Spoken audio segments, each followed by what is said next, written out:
Welcome back to Underneath the Layers. Today we're thrilled to have Ashton Layne, a physician's assistant in dermatology, joining us. She'll be sharing expert insights on lifestyle and skin health, popular treatments, and debunking common skincare myths. We'll also dive into dermatology basics and what everyone should know for their skin. Get ready for a fun and informative conversation. Well, we are very excited for our guest today, Ashton Layne, who's a PA for a dermatologist. Welcome on, Ashton. We're excited to hear about all your insights and your expert opinion on skincare. Awesome. Thanks for having me. Of course. I want to start off kind of just an overview of what common skin concerns you have, that your patients have, and kind of go through all the skincare mistakes that people normally make. So I work in a dermatology office in Paducah, Kentucky. I see all kinds of patients. So teenagers with acne or little kids that have eczema and sensitive skin, all the way up through adults that are battling skin cancer. So I really see a full spectrum of skin types. I would say that in our older population, the most common mistake is years and years of sun exposure without wearing any sunscreen. That pretty much is what is affecting kind of our older population of patients, is just all of the sun damage and trying to prevent skin cancer, reverse signs of aging that they see. And then I would say for our younger population right now is just trying to help them make sure that they're using products that are safe on their skin, that don't have a lot of harsh chemicals or fragrance. You know, if you're talking about, I have a toddler, so, if I'm looking at products for his skin, I'm probably not going to want something that has a lot of fragrance, even though it may smell really great. I don't want him to get any kind of dry, itchy skin. And then going into late elementary age, middle school, high school, skincare is a huge market right now for teenage girls. So just helping them navigate things that aren't going to break out their skin, things that are safe for them to use and are also going to be effective. So that's kind of my day to day. Perfect. Well, so for skincare and everything, because I know that I've struggled, recently with a lot of breakouts. What are ingredients in products that you recommend that especially girls our age and just girls in general stay away from? So a lot of people right now are looking at retinol, which is a really good option for skin that is prone to breakouts or even aging skin. But I see a lot of girls that aren't really in the need for that ingredient yet that are starting to use it. And so it's causing the skin to get red and dry and irritated. I think there are a lot of ingredients that can be helpful for acne prone skin. But if somebody's not acne prone and they're trying really harsh chemicals like salicylic acid, benzoyl peroxide, they are going to get some redness and dryness. So I would say kind of hot topic chemicals right now would probably be like retinol, salicylic acid, niacinamide. I typically tell people when you look at the back of the label, water being first ingredient, sometimes people are like, I don't want water as the first ingredient. I actually think it's better to have water as the first ingredient. It kind of tells me that it's not full of inactive ingredients and things that are going to be really harsh on the skin. So I look for that. And then a lot of products too can have some nickel content. They can have even some gluten content. So for people that are gluten free, that's something to consider. I see a lot of people that are using goat's milk, beef tallow, that kind of stuff. And it can sometimes be a little harsh on the skin. So I just tell people to stick to more basic ingredients. If you've heard of it before, it's probably a little bit more safe to use. If it's a really long name that you can't pronounce, you're having to look it up, sometimes that's kind of a flag to me. So for what I know, you always recommend the ZO Skin Health face cleanser, which is amazing. But do you have any other recommendations on facial cleansers, kind of from drugstore to high end, or kind of any that you recommend? And then also maybe talk about, should people be using a skin cleanser that's specific to their skin type, if they're dry or oily? So if depending on your budget, if you're like, I'm out of town, I don't have any toiletries, I need to wash my face. I always think CeraVe Cetaphil is a really safe option. Their gentle foaming cleanser, I think, is $14. And really, you're just using cleanser to get your skin ready for the other things that you're going to be doing. So if you're walking into a Walgreens, CeraVe Cetaphil is always a really good option. Next level would be a line called Aven. They actually are carrying that in drugstores now. They also have it at Ulta. It's going to be really good for people that have more sensitive skin. If you don't have sensitive skin, you can't go wrong. It's just a really natural, I would call it low hypersensitivity type skincare line. The office that I work in, Dr. Evelyn Jones, she has her own skincare line. So I recommend that for a lot of our patients. We work directly with a company to put all of the ingredients in it that we choose. So I feel very confident in its safety and its efficacy. So I recommend that skincare line a ton. It's called EMJ Beauty. You can buy that Personally, online, right? Just because in case our Yes, yeah, listeners wanted you to can look buy at that. that through our website. Okay, Absolutely. perfect. Yep. So wellspringsdermatology.com, you can go there. I also really like Face Reality Skincare. It's Okay. more of an acne prone skin line, very cost effective. There is a group in Lexington that's very popular that they recommend that a lot. I follow them on Instagram, so that's a good option. And then if you kind of have a larger budget, ZO is something that I always gravitate towards. I use a lot of ZO myself. It does a little bit more work on anti-aging, brightening kind of result, but I really like it if you can have that kind of price point for your skincare. I agree. And then also their facial cleanser is not that, I mean, it is expensive, but it's only $50 and you get a pretty big bottle of it too, which I think lasts a good amount of time. I'm always surprised when I use ZO that I use it and then I'm thinking, okay, this should be out by now. And then it's still, it lasts a really long time. So I would say that it's a good bang for your buck for sure. Yes, I agree. And then also, while we're on the topic of skincare and products, I know that a lot of people struggle with acne scars. What products and treatments do you recommend for treating those? So kind of for all skincare at our office, we have a 3-step regimen called Cleanse Tone Scrub.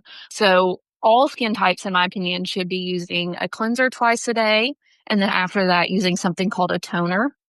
Anytime we wash our face with a cleanser, we're taking the pH of our skin from acidic to basic.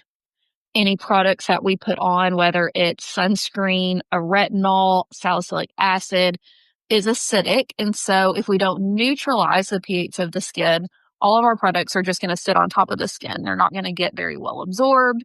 You can get some pore congestion, acne breakouts. So we recommend doing a cleanser and then after that, doing something called a toner twice a day. The hallmark ABCs of skincare are using a topical vitamin A. So that's a retinoid. Retinol, tretinoin, prescription strength is great to help with pigmentation from acne scarring. It can make you a little sensitive. So I tell people you definitely start out slow if it's something you've never used before, work up to using it more frequently, but that's going to help a lot fade some of that discoloration. Using a vitamin C or other antioxidant can also really help with more of the brightening look to the skin. I think we all want to be able to wear no makeup and just look super glowy and dewy. So that's kind of where vitamin C can do some work. And then the third would be a daily SPF. So if you have any pigment on the skin, whether it's acne scarring or freckles, we just really recommend getting as little to no sun on the face as possible. And that needs to be with an SPF that is a physical sunscreen. So that's going to have zinc oxide or titanium dioxide. My personal favorite is something called Elta MD. It is, in my opinion, the best sunscreen. I agree. It's my favorite super too. Thin. Yeah, I love it. It's super thin. They have some tinted options. So if you're just wanting to put on your sunscreen, go out the door, you have a busy day, you're running errands, you still feel like you have a little coverage without having to do a full face of makeup. So that's kind of my standard 3 things that if you're adding into your skincare routine would be really good additions. Those are all going to help with acne scarring. And then if you're wanting to get more intensive service wise, you could schedule a micro needling or a hydrofacial. But I typically tell people, services alone are not going to give you the skin you want. It's going to take, daily maintenance of the skin.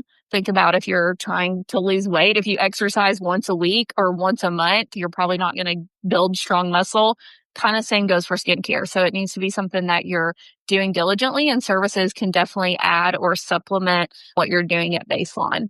Oh, that's a good point. We had Danny Williamson come on our podcast last week, and Danny also talked about how gut skin health connection too. So maybe if you want to kind of talk about the effect that diet can kind of increase that. Yeah. So sometimes certain skin conditions, whether it's acne, eczema, psoriasis, is just sometimes an indicator of some inflammation that's going on internally. So one of the biggest sources of inflammation is foods that we take in, by mouth. So the only anti-inflammatory foods are fruits and vegetables. So we definitely want to increase the amounts of fruits and vegetables that we're eating. And then dairy is pretty highly inflammatory. So if I have somebody that's really struggling with acne, they've been on prescriptions, they're doing the routine, and they're just not getting the results they want, we always recommend looking at certain foods. Dairy is one, artificial sweetener, and sugar is another one, just because they increase that inflammation in the skin, which can you look like redness, acne bumps, rashes. So those are all good things to cut out if you're struggling with your skin. Yeah. And then also kind of going back, that's a good point too, because I know that when my face breaks out, I can always tell how much sugar or dairy I've been eating from the redness and how inflamed that it looks.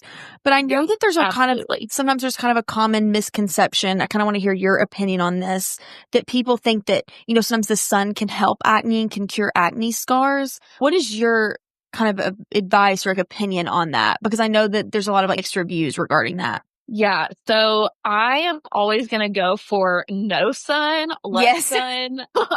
It's like the dermatology side of me coming out. I hear from a lot of people like, oh, the sun dries my acne up. I think that's kind of like the standard response. Yes. And it's drying it up because you're kind of eroding that top layer of the skin, which is called the epidermis, but we have to keep our skin layer, which is a little deeper, really healthy. I think that if you're kind of using sun to get rid of your acne, you're just pushing the problems down the road. You may not have as much acne now, but then you're going to be seeing a dermatologist in 10 to 15 years concerned about brown spots and wrinkles and skin cancers. So I think it's just kind of you're trading one thing for the other. Think about if you were to scratch your arm and then you kind of have that red line on your arm. It's not really a scar, but you can tell something happened there. If you're going to get sun in that area, that red line is going to stick around way longer on your skin. So the same rules kind of go for acne scarring, that kind of thing. So I'm always going to be in the camp of no to less sun. I definitely have heard that from patients before that their acne improves when they're out in the sun because it dries up. Yeah. Do you think that's more of a short-term kind of fix versus a long-term solution? Yeah. Okay. I do, definitely. And then while we're on the subject of sun, I know a lot of people go to the tanning bed. If you kind of want to talk about the effects that, because I think now it's like you look tan now, but in 10 or 15 years from now, you're going to have those sunspots and those wrinkles that are going to show that. Yes. It's really interesting because I have been doing dermatology for about 4.5 years now, and it definitely goes in phases. There was a time when I was seeing a lot of people in tanning beds. It had kind of tapered off. And then just this week, I saw 4 people that probably went to their tanning bed within 24 hours before they came to my appointment. There's a skin condition called solar elastosis, and it's basically where the top layer of the skin is so sun damaged that it's losing a little bit of that elasticity. So that's what people, refer to when they say they've got thin skin or crepey skin. It kind of is this leathery thinness that happens over time the more you're exposed to the sun. So I definitely think that it ages you a little bit quicker because you want your skin to be nice and smooth. And when you push on it, it bounces right back. You don't want that kind of thin, sagging look to the skin, which happens the more that you're exposed to the sun. That's a good point. And then for sunscreen too, just overall, what was when you were back in college and you were our age, what's one piece of advice that you would give to us prioritizing our skincare? I would say a daily SPF just because, I went to the University of Kentucky, so it's a very large campus. I was walking 10, 15 minutes to class outside every single day. I never thought once about putting sunscreen on.